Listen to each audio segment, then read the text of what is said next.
तथा बहुजन समाज के तमाम महापुरुषों को नमन करता हूँ, जिसमें आज जिनकी सामूहिक जयंती है महात्मा ज्योतिराव फूले तथा बाबा साहब डॉक्टर बी.आर. अम्बेडकर सर, उनको भी नमन करते हुए हमारे बीच में बैनर के ऊपर हमारे समाज के कुछ महापुरुष हैं और महाराष्ट्र के कुलदैवत कहे जाने वाले छत्रपति शिवाजी महाराज, सावित्रीबाई फूले, छत्रपति साहू महाराज तथा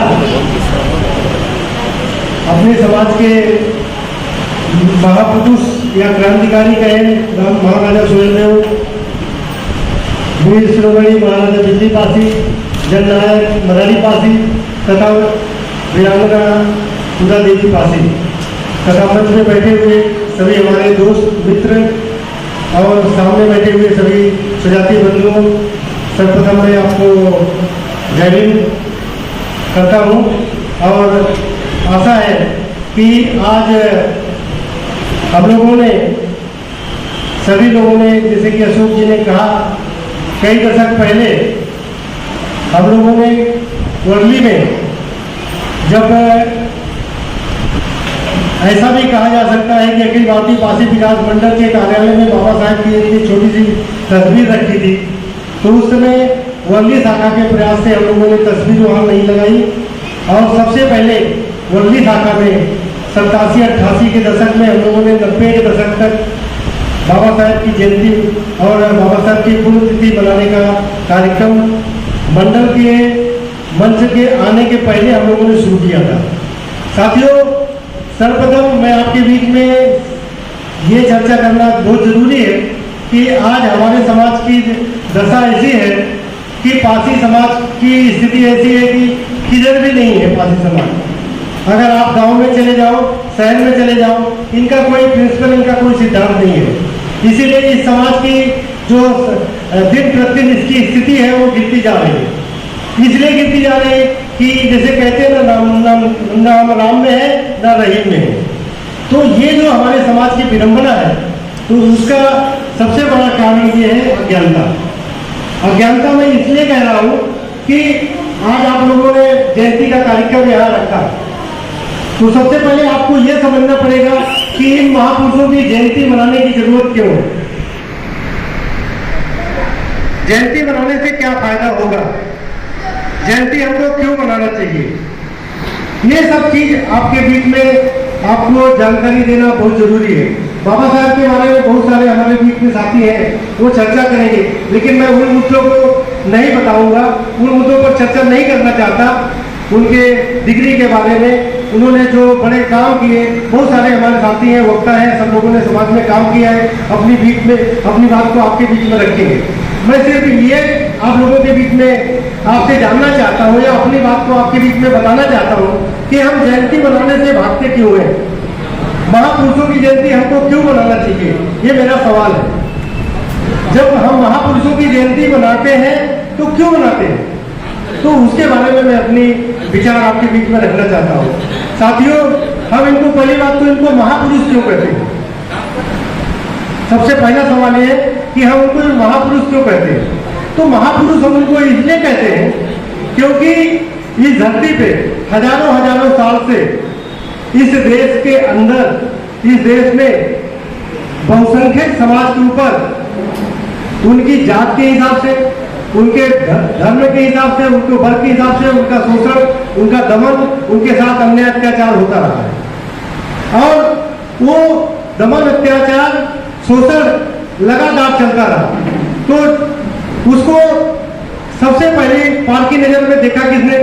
सबसे पहले मैं आपको बताना चाहता हूँ कि भगवान बुद्ध, गौतम बुद्ध जिनको कहते हैं, आप लोगों ने बहुत सारे लोग, हम लोग सभी अभी भी हिंदू हैं, लेकिन बुद्ध की बात क्यों की जाती है। बुद्ध ने सबसे पहले करुणा, मैत्री और भाईचारा का संदेश दिया। ये तीनों चीज ऐसी है कि किसी भी धर्म और किसी भी समाज के लिए बहुत आवश्यक होता है। सबको बराबरी चाहिए, सबको मान सम्मान चाहिए और सबको बराबर बैठने का अधिकार चाहिए। तो भगवान बुद्ध ने करुणा, मैत्री और इसका संदेश दिया और बीच में भगवान बुद्ध का जो धम्म था वो पूरे देश से समाप्त कर दिया गया षड्यंत्र करके, क्योंकि यहाँ पे ये जो बातें हैं जो बाबा साहब ने संविधान में समता, स्वतंत्रता, बंधुता, भाईचारा और न्याय का जो संविधान बनाकर देश को समर्पित किया, वो इस देश के लोगों को, बहुत सारे देश के लोगों को नहीं पसंद है। उनको ये बात पसंद नहीं है। लोग समता नहीं चाहते, लोग स्वतंत्रता, दूसरे को स्वतंत्र नहीं रहने देना चाहते, बंधुता, भाईचारा नहीं चाहते और न्याय सभी समाज को मिले, सभी जात को मिले, सभी धर्म को मिले, ये कुछ लोग इस देश के नहीं चाहते। इसीलिए बाबा साहब ने जब संविधान बनाने की सबसे पहले पहल की तो बाबा साहब ने सबसे पहले इन्हीं चारों चीजों को अपने प्रियम्बल में लिया, समता, स्वतंत्रता, बंधुता और न्याय। तो ये क्यों लिया, इसको क्यों चुनाव किया उन्होंने?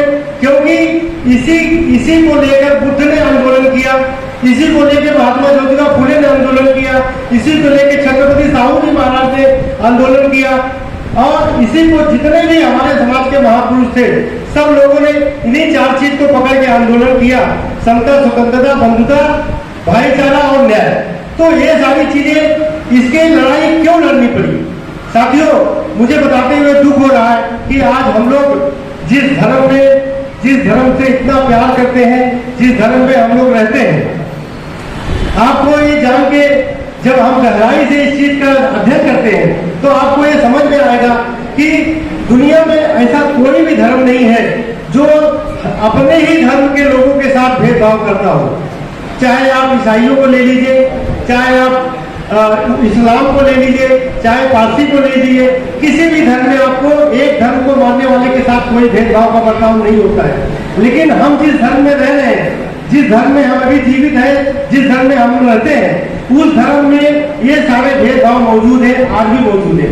लोगों को जात के हिसाब से बराबर नहीं देखा जाता, लोगों को एक धर्म में रहते हुए उनको बराबरी का दर्जा नहीं दिया जाता, एक धर्म में रहते हुए उनको जो है सम्मान, बराबर की कुर्सी देने में कुछ लोगों को एतराज होता है।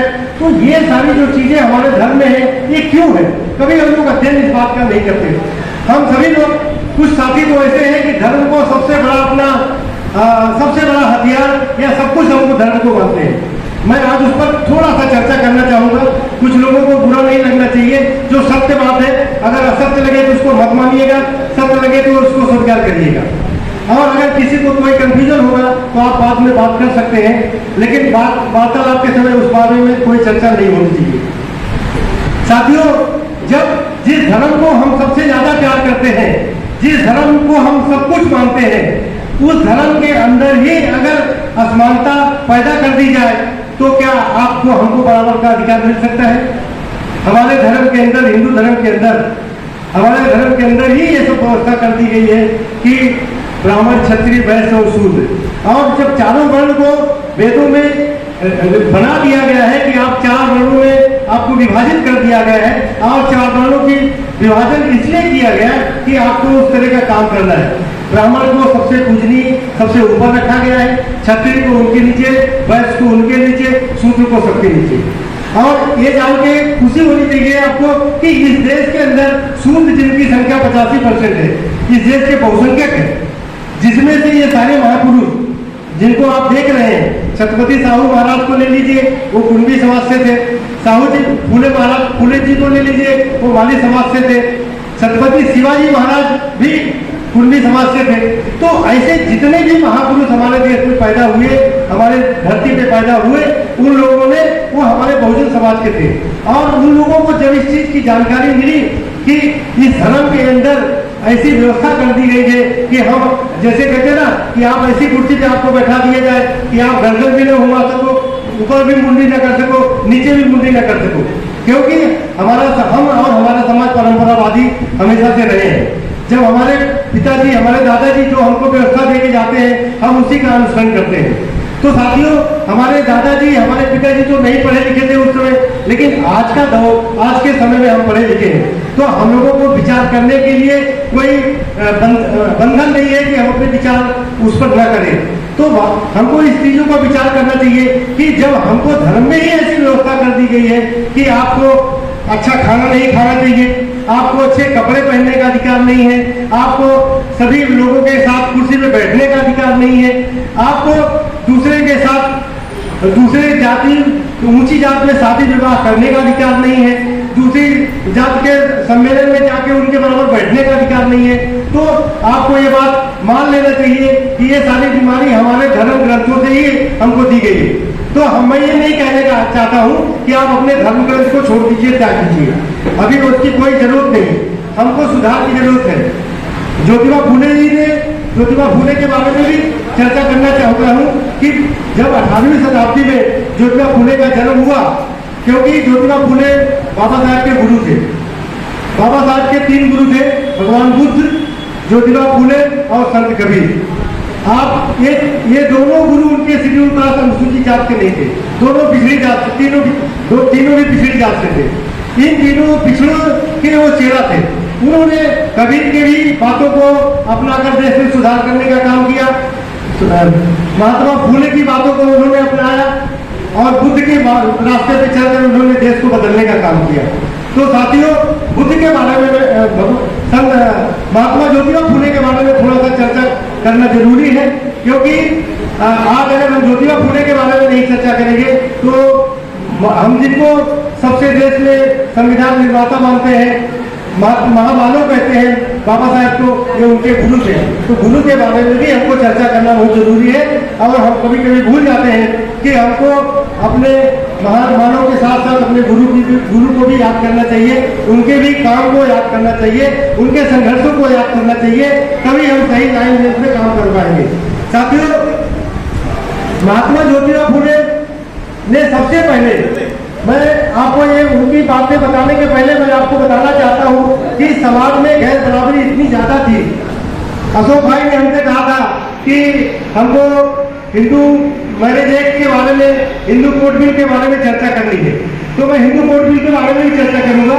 उसके पहले हिंदू कोड बिल के बारे में चर्चा करूं, उसके पहले मैं ज्योतिबा फुले के बारे में बताना चाहता हूँ कि 1848 में जब स्त्रियों को किसी पुरुषों के सभा में, किसी पुरुषों की शादी विवाह में जाने का अधिकार नहीं था, उस समय महात्मा ज्योतिबा फुले ने 1848 में कन्या पाठशाला खोल के उस चीज का घोर विरोध करते हुए, उस व्यवस्था का घोर विरोध करते हुए उन्होंने 1848 में पूना में कन्या पाठशाला खोला। पूना में कन्या पाठशाला खोलने के बाद पूना में उनका जबरदस्त विरोध हुआ। क्यों विरोध हुआ? क्योंकि समाज में जो असमानता थी वो हमारे धर्म से जुड़ी हुई थी। धर्म में कहता था कि नारी को, धर्म ग्रंथों में लिखा है, नारी शूद्रो शिक्षा न देता, ऐसा क्लियर कर लिखा हो कि नारी शूद्रो शिक्षा को, नारी शूद्र को, नारी को शूद्र को शिक्षा देना वर्जित है। तो जब महात्मा ज्योतिबा फुले को ये बात मालूम पड़ी तो उन्होंने सबसे पहले इस चीज की शुरुआत किया कि सबसे पहले जो धर्म ग्रंथ में इस बात को व्यवस्था दी गई है, हम सबसे पहले उसका विरोध करके वही काम को शुरू करेंगे। तो सबसे पहले उन्होंने 1848 में कन्या पाठशाला खोला पूना में। उसके बाद उसी साल के अंत में शूद्रों के लिए कन्या पाठशाला खोला। अब आप सोचिए कि जब शूद्रों को पढ़ने के लिए धर्म में मनाही की गई थी, नारी को शिक्षा प्राप्त करने के लिए धर्म में मनाही की गई थी, तो महात्मा ज्योतिबा फुले को कितने बड़े पैमाने पे विरोध का सामना करना पड़ा होगा। आप इस बात को अंदाजा नहीं लगा सकते कि उनको देशद्रोही, समाजद्रोही, धर्मद्रोही क्या क्या उनको बात देके हर गली मोहल्ले में उनका विरोध किया गया। उनको कहा गया कि ये पापी है और बहुत बड़ा पाप कर रहा है, नारियों को बढ़ा के पाप कर रहा है, शूद्रों को बढ़ा के पाप कर रहा है, इसलिए इसका विरोध होना चाहिए। तो उनके पिताजी को उन लोगों ने भड़का करके उनको मजबूर कर दिया कि अगर आपको शूद्रों और नारियों के लिए स्कूल चलाना है तो आप मेरे घर पे नहीं रह सकते, क्योंकि समाज में हमारे ऊपर दबाव बढ़ रहा है कि अगर आप ये सब काम करेंगे, नारी को शिक्षित करेंगे, शूद्रों को शिक्षित करेंगे, तो आप मेरे घर में नहीं रह सकते, आपको मेरे घर से जाना पड़ेगा। दोनों में आपको निर्णय लेना है कि आपको मेरे घर में रहना है या मेरे घर को छोड़ के जाना है। उन्होंने तय किया कि नहीं, मुझे आपके घर में नहीं रहना है, मुझे जाना है, क्योंकि मुझे ये जो काम है नारी को शिक्षित करने का, शूद्रों को शिक्षित करने का, ये काम मुझे करना है और इसको मैं बड़े पैमाने पे करूंगा। जब उन्होंने शुरू किया कन्या पाठशाला, तो कोई भी हिंदू उस समय उनका साथ देने के लिए तैयार नहीं था। एक मुस्लिम परिवार था जिन्होंने उनके लिए स्कूल के लिए जगह दिया। जगह देने के साथ साथ उनकी बेटी को सावित्रीबाई फुले के साथ में पढ़ाने के लिए शिक्षिका का भी साथ दिया कि आप दोनों मिलकर नारी शिक्षा का काम शुरू करिए। तो मैं ये बातें इसलिए बताना चाहता हूँ कि ये बातें तभी आपको बताई जाएगी, इन बातों की चर्चा तभी होगी जब इन महापुरुषों के बारे में, जब आप उनकी जयंती का कार्यक्रम करेंगे, उनके बारे में आप जानने की कोशिश करेंगे। बहुत सारी इस देश की मीडिया है, इस देश में आज़ादी के 75 साल बाद इनके बताए हुए रास्ते को, इनकी लिखी हुई किताबों को, इनके दिए हुए बयानों को इनको छुपाने का काम किया जाता है। आज भी हमारे पासी समाज में मैं देखता हूँ जय भीम करने के लिए लोग बहुत विरोध होता है। मैं तो उस समय जय भीम करता था जो बहुत ज्यादा विरोध था।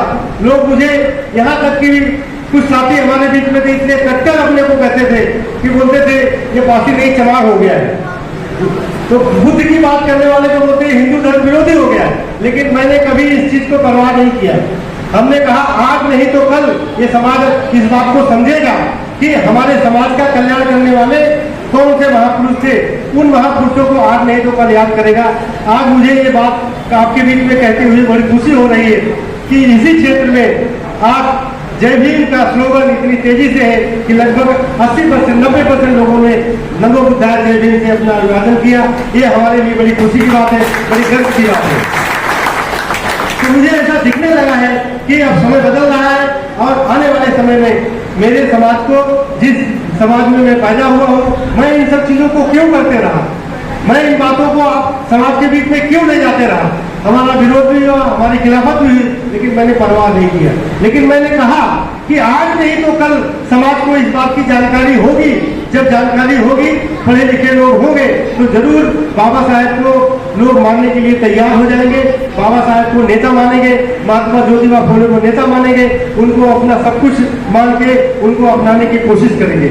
और आज लोग बहुत तेजी से बहुजन समाज के जो महापुरुष थे उनको मानने के लिए बहुजन समाज के लोग बहुत तेजी से मानने का झंडा गाड़ रहे हैं। आप पूरे देश में देखिए, गांव में देखिए, शहर में देखिए। मैं कुछ एग्जाम्पल बाबा साहब के बारे में, महात्मा ज्योतिबा फुले के बारे में बताना चाहता हूँ कि उन्होंने कितना कठिन काम किया, ये जान के आपके रूह कांप जाएगी। साथियों, उस समय जब महात्मा ज्योतिबा फुले 18वीं शताब्दी में ये समाज का बीड़ा उन्होंने उठाया, समाज को बदलने का काम कर रहे थे, तो उस समय जो नारी थी, नारी के जब विधवा हो जाती थी तो उसको विधवा होने के बाद उसको पुनर्विवाह करने का अधिकार नहीं था। उसको पुनर्विवाह नहीं कर सकती थी तो क्या करती थी, उसको मुंडन करके उसको समाज से अलग कर दिया जाता था। तो समाज से जब अलग कर दिया जाता था तो उसको एक तरह से पाप समझा जाता था कि वो विधवा हो गई तो ये पापी को हमारे घर में नहीं रहना चाहिए। यहाँ तक कि उसके सास ससुर के अलावा उसके माँ बाप भी उसको घर से निकाल देते थे। तो जब महात्मा ज्योतिबा फुले ने देखा कि आज हमारे समाज की ऐसी स्थिति है कि जिन माँ बाप ने अपनी बेटी को पैदा किया, पैदा करने के बाद इतने लाड़ प्यार से उसको पाला, और जब विधवा हो गई, जो विधवा होना उसके हाथ में नहीं है, तो उसको इतनी कड़ी सजा क्यों दी जा रही। उसको मुंह उड़ा के, उसको मुंडन करके उसको घर से, परिवार से निकाल दिया जा रहा है। तो महात्मा ज्योतिबा फुले को बहुत पीड़ा हुई। उन्होंने तय किया कि आज के बाद मैं जहां भी काम करूंगा, ये जो अन्याय अत्याचार हो रहा है इसके खिलाफ मैं आंदोलन करूंगा और इसको बदलने के लिए मैं भरपूर कोशिश करूंगा। तो साथियों, उन्होंने जब उस समय जो विधवा महिलाएं विधवा हो जाती थी तो उनको कोई मालिक नहीं होता था, और समझिए कि कम उम्र में शादी हो जाती थी। 8 साल 9 साल की लड़कियां होती थी, 10 साल 12 साल के बच्चे होते थे।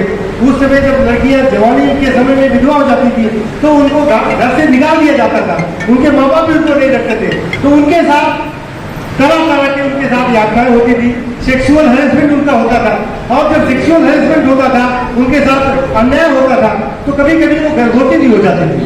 जब गर्भवती हो जाती थी तो उनको लोग और हेय दृष्टि से देखते थे। तो महात्मा ज्योतिबा फुले ने कहा, तय किया कि मैं इसका विरोध करते हुए भी मैं इनके रहने खाने का प्रबंध करूंगा। और इसलिए उन्होंने उसके लिए सबसे पहले 1863 में बाल हत्या प्रतिबंधक गृह स्थापना किया पूना में। जो विधवा औरतें थी, जो उनको बच्चा होने को होता था तो उनको डिलीवरी हो नहीं पाती थी, इसलिए वो अपने पूना में उन्होंने जमीन लिया। जमीन लेके ऐसी औरतों को चिन्हित किया कि जो औरत प्रेग्नेंट हो जाती थी, पेट से होती थी, उसको अपने सामाजिक कार्यकर्ताओं को बोलते थे, वो महिलाओं को लाओ, मैं उनको अपने गृह में रखूंगा, उनकी डिलीवरी होने तक, उनके बच्चे होने तक उनका देख रेख करूंगा। तो आप इस बात को सोचिए कि आज हम लोग अपनी बहू का, अपनी बेटी का भी पालन ठीक से नहीं कर सकते हैं, लेकिन वो कितने महान थे कि दूसरे की बेटी को, दूसरे की बहू को, और वो किसके संख्या में 1863 में प्रतिबंधक गृह खोला। और दूसरा क्रांतिकारी काम क्या किया? 64 में उन्होंने 1864 में विधवा विवाह है, जो ये सब समस्याएं आई तो विधवा विवाह हेतु उन्होंने आंदोलन चालू किया कि जितनी भी लड़कियां विधवा होगी उनका हम अपने माध्यम से उनकी शादी करूंगा। जो भी विधवा औरत होगी अपने कार्यकर्ताओं को कहा कि उनको लाइए और उनका हम शादी विवाह पूरा करेंगे। क्योंकि उस समय क्या होता था, आज हमको मुसलमानों के बारे में बताया जाता है कि मुसलमान 4 बीवी रखते हैं, 15 बच्चे पैदा करते हैं, 25 बच्चा पैदा करते हैं। आपको पता नहीं है कि ये संविधान बनने के पहले हिंदू समाज में भी जो बड़े लोग होते थे वो भी 4-4, 5-5 बीवी रखते थे, कई बच्चे उनके पास होते थे, लेकिन उनके लिए कोई कानून नहीं था। अगर वो चाहे तो 10 साल की लड़की से शादी कर ले, चाहे तो अपनी औरत को घर से निकाल दे, कोई ऐसा कानून नहीं था हिंदू लोगों के साथ। तो बड़े बड़े राजा महाराजा जिसको चाहते थे वो अपनी बंधक बना करके अपने साथ उसको रख लेते थे। तो इस तरह की व्यवस्था थी, तो रख तो लेते थे लेकिन उनका पालन पोषण करने का कोई इंतजाम नहीं करते थे। तो उस चीज को महात्मा ज्योतिबा फुले ने शुरू किया। तो ये जो काम उन्होंने किया, आप सोचो कि उस समय इन सब चीजों को, इस देश के जो समानता नहीं चाहते, जो इस देश की इस व्यवस्था को निरंतर जैसी व्यवस्था थी उसको वैसे रहना देना चाहते, मैं उनका नाम नहीं लूंगा, उनको खुल के बोलूंगा नहीं कि वो कौन एक, आप पढ़े लिखे लोग हो, आपको समझ सकता है कि वो कौन से लोग थे जो लोग ये सब विषमता चाहते हैं, वो कौन से लोग थे जो समता की बात नहीं चाहते, पहले भी नहीं चाहते थे, आज भी नहीं चाहते थे। तो वो लोग पहले भी नहीं चाहते थे, आज भी नहीं चाहते थे, तो उन्होंने इस चीज का विरोध किया। तो उन्होंने 1873 में सत्यशोधक नाम का एक संस्था बनाया। तो सत्यशोधक संस्था क्या करती थी, गांव-गांव जाकर लोगों को इकट्ठा करके सब लोगों को जोड़ती थी और जो विधवा होती थी उनका खूब विवाह करवाते थे। और ब्राह्मणी व्यवस्था से मुक्ति दिलाने के लिए उन्होंने विवाह का प्रचलन भी चालू किया। जैसे आज देखते हो समाज में बहुत सारे लोग अपने गांव में अल्सेक्शन के द्वारा शादी विवाह हो रहा है, बौद्ध चर्या पद्धति के द्वारा बहुत तरीके से शादी विवाह हो रहा है। तो उस समय महात्मा ज्योतिबा फुले ने 18वीं शताब्दी में, सोचिए कि उन्होंने सत्यशोधक समाज संस्था बनाई और उस संस्था के माध्यम से उन्होंने समाज में शादी विवाह का काम शुरू किया। अब आप सोचिए कि उन्होंने कितना बड़ा और कितना कठिन काम किया, कितना विरोध उनका हुआ रहेगा कि जब उन्होंने उनको समाज पुरोहित और धर्म विरोधी घोषित कर दिया गया था, लेकिन उन्होंने कभी परवाह नहीं की। और वो इतने बड़े विचारक थे, उन्होंने बहुत सारी किताबें लिखी। मैं आपसे निवेदन करूंगा कि बहुत सारे लोग हमारे स्कूल की किताब पढ़ते हैं, नावल पढ़ते हैं, बहुत तरह की किताब पढ़ते हैं, बिजनेस की किताबें पढ़ते हैं, नॉलेज की किताब पढ़ते हैं, लेकिन इन महापुरुषों की लिखित किताबों के बारे में ज्यादा ध्यान नहीं देते। तो मैं आप लोगों से निवेदन करूंगा, उनकी कुछ किताबों को मैंने सेलेक्ट किया है, आपके बीच में बताऊंगा। आप उन किताबों को पढ़ने के बाद आपको मालूम पड़ेगा कि महात्मा ज्योतिबा फुले का इस भारत देश में कितना बड़ा योगदान है इस देश को बदलने के लिए। तो साथियों, उनकी गुलामगिरी, किसानों का कोड़ा, सार्वजनिक सत्यधर्म, ब्राह्मणों की चालाकी, अछूतों की कैफियत, तृतीय रत्न शिवाजी के ऊपर पवाड़ा लिखा था और उन्होंने उस समय दीन बंधु नाम का अखबार भी निकाला। बहुत कम लोग जानते हैं, जानना चाहिए। मैं ये नहीं कहता कि नहीं जानते, लेकिन जानते कम लोग हैं, तो जानना चाहिए, हमारे समाज को बताना चाहिए। तो ये सारी चीजें आज इसलिए चर्चा करने का मौका मिला क्योंकि आज हमारे गुरु जी जयंती थी, तो आज ये मौका था। और हमको कहा भी गया था कि आपको विचार रखने हैं, तो मैं ये बात आप लोगों के बीच में रखा और मैं अनुरोध करूंगा कि इन महापुरुषों की महात्मा ज्योतिबा फुले की के बारे में आप जानो, इनकी किताबों को पढ़ो। आपके घर में महात्मा ज्योतिबा फुले की दूसरी किताब न हो, लेकिन गुलामगिरी जरूर होनी चाहिए। जिस दिन आप गुलामगिरी पढ़ोगे, जिस दिन गुलामगिरी आपके घर में आ गई और आप पढ़ोगे, आपकी बीवी को पढ़ाओगे, आपके बच्चा को, आपके बेटे को मालूम पड़ेगा गुलामगिरी पढ़ने के बाद, तो वो बच्चा आपके अपने आप क्यों बाबा साहब के बारे लोगों को बाबा साहब क्यों इतने पसंद नहीं है। पारसी समाज उनको आज भी पूरी तरह से मानने को तैयार नहीं है। हमारे अभी भी हम लोग जय भीम तो करते हैं, लेकिन उनके विचारों को, उनकी जय जयकार करते हैं। हमारे वक्ता ने कहा कि हम उनको पूजते हैं, तो हमको उनको पूजने से हमारी समस्या का समाधान नहीं होगा। हमको उनको पूजना नहीं चाहिए, हमको उनके विचारों को पढ़ना चाहिए, उनके विचारों को आत्मसात करना चाहिए। और जब तक हम उनके विचार को अपनाएंगे नहीं, उनके विचार को अपनाएंगे नहीं, तब तक हमारे समाज में परिवर्तन नहीं आएगा। बाबा साहब को लोग बोलते हैं कि बाबा जय भीम करने में बोलते हैं, बाबा साहब को हम क्यों मानेंगे। लोग तरह तरह से दुनिया भर का विरोध हर जगह तैयार करते हैं। हमारे समाज में ऐसे विद्वान बैठे हैं कि एक बाबा साहब की दिन नई जयंतियाँ निकालते हैं। 2-4 साल पहले हमारे समाज के नेता के नाम से एक 6 दिसंबर का एक प्रोग्राम चलाया, वसुधीय दिन के नाम बाबा साहब को उसे अलग करने के लिए। अभी बीच में मैं देख रहा हूँ सोशल मीडिया पे 14 अप्रैल को उदा देवी की जयंती मनाने की भी बातें चल रही हैं। तो इस तरह के जो लोग हैं वो क्या चाहते हैं, उनकी मंशा क्या है, उसको आपको समझना पड़ेगा, उनको जानना पड़ेगा। वो चाहते हैं कि आप बाबा साहब के विचारों को मत मानो, वो जो कट्टरपंथी विचारधारा आपके बीच में बताना चाहते हैं उसको मानो। मुझे ये बताइए, मैं आपसे पूछना चाहता हूँ कि बाबा साहब को आज के डेट में, बाबा साहब के इतना ज्यादा विद्वान और समाज को, इस बहुजन समाज को सबसे ज्यादा सब कुछ देने वाला और कोई व्यक्ति है क्या दुनिया में? कोई बता सकता है कि बाबा साहब के अलावा कोई है क्या? कोई नहीं है। आपको मैं बताऊं बाबा साहब की योग्यता के बारे में, बाबा साहब की काबिलियत का लोहा पूरा दुनिया कैसे मान रही है। अभी आपको पता है कि 2012 में उस ग्रेटेस्ट इंडिया में आजादी के बाद 2012 तक जितने लोग आजाद हुए, जितने लोग आजादी के बाद भारत के अंदर सबसे बढ़िया काम किया, उसमें सबसे ग्रेट कौन है, इसका सर्वे हुआ था। और वो सर्वे करवाया कौन था? आउटलुक मैगजीन है। आउटलुक मैगजीन, CNN, IBN और हिस्टोरी चैनल ने मिलकर उसको किया था। तो आपको जानकारी देना चाहता हूँ, अगस्त 2012 में बाबा साहब को ग्रेटेस्ट इंडियन का पुरस्कार मान्यता भारत के अंदर दी गई। मतलब भारत में गांधी के बाद, गांधी को उसमें इसलिए नहीं शामिल किया गया था कि गांधी राष्ट्रपिता है, अगर गांधी कहीं वोटिंग में हार गए तो देश का इंसल्ट हो जाएगा, इसलिए गांधी को अलग रखा गया था। बाकी जितने भी महापुरुष थे उसको इस मतलब जो इसका वोटिंग हुआ था उसमें सम्मिलित किया गया था। और बाबा साहब को अगस्त 2012 में ग्रेटेस्ट इंडियन का खिताब बाबा साहब ने जीता था। तो जब बाबा साहब इस देश के ग्रेटेस्ट इंडियन है अभी तक के, तो हमारे लिए वो अछूत कैसे हो सकते हैं? हम उनको क्यों नहीं मानते? ये बात मेरी समझ में नहीं आती। दूसरी बात एक और बताना चाहता हूँ, 30 जनवरी 2015 को, 30 जनवरी 2015 को कोलंबिया यूनिवर्सिटी अमेरिका की सबसे पुरानी यूनिवर्सिटी है, उसमें 300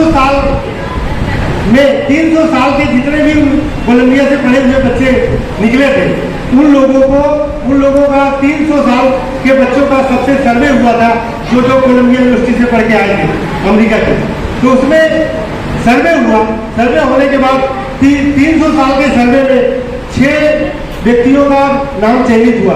इसमें आपको जानकर बड़ी खुशी होगी कि बाबा साहब 6 में पहले विद्वान माने गए। उसी समय कोलंबिया यूनिवर्सिटी के गेट पे बाबा साहब को सिंबल ऑफ नॉलेज की उपाधि दी गई और उनकी बहुत बड़ी तस्वीर लगाई गई, फोटो लगाई गई, उनको symbol of knowledge. Symbol of knowledge का हिंदी में होता है ज्ञान के प्रतीक। जब पूरी दुनिया बाबा साहब को ज्ञान का प्रतीक मानती है और पूरा इंडिया उनको ग्रेटेस्ट इंडियन मानती है, तो हम लोग क्यों उनको इस तरह से इग्नोर करते हैं? पारसी समाज के लोग उनको मानने को तैयार नहीं है। जय भीम करने के लिए तैयार नहीं है। क्यों नहीं तैयार है? मेरा ये आप लोगों से सवाल है। मेरे सवाल को आप लोग गहराई से पूछिएगा। मैं ये नहीं कह रहा हूँ कि आप जबरदस्ती मानो। आप बाबा साहब को पढ़ो, बाबा साहब को जानो, और जानने के बाद तब मानो। यही बात बुद्ध ने कहा था कि आप किसी को तब तक मत मानो क्योंकि आपके किसी भगवान ने कहा था, किसी गुरु ने कहा था, किसी आपके देवी देवता ने कहा था। आप उसको तब मानो जब आपकी ज्ञान की कसौटी के ऊपर उसको खरा जब उतरे, तब आप उस बात को मानो। तो मैं यही आपसे निवेदन करूंगा कि बाबा साहब की आपको जानकर हैरानी होगी कि बाबा साहब 1935 में उनकी राजगिरी जो दादर में ही है, यही दादर में राजगिरी है, जब 1935 में उनके पास 8,000 किताबें थी, 8,000 पुस्तक थी उनकी प्राइवेट पुस्तकालय में। और जब बाबा साहब 1956 में मरे तो उसमें 50,000 से अधिक पुस्तकें थी। कितनी थी? 50,000 से अधिक पुस्तकें थी। अब आप सोचिए, बाबा साहब ने अपने जीवन में इतने संघर्ष किए, संघर्ष करने के बाद इतनी किताबें लिखी। राइटिंग एंड स्पीचेस की 4 वैल्यूम उन्होंने लिखा। आप इतनी मोटी 4 वैल्यूम है और 40 वैल्यूम है बाबा साहब राइटिंग एंड स्पीचेस। उसका अभी हिंदी में भी रूपांतरण हो गया। आपको एक वैल्यूम पढ़ने के लिए 6 महीने लगेगा, लेकिन वो बाबा साहब ने अपने संघर्षों के दौरान 40 वैल्यूम लिखा। 40 वैल्यूम लिखने के बाद उन्होंने तमाम किताबें लिखी, तमाम पेपर निकाले। आपको उनके बारे में कुछ चीजें मैं बताकर अपनी बात समाप्त करूंगा। शायद बाकी लोग भी इतने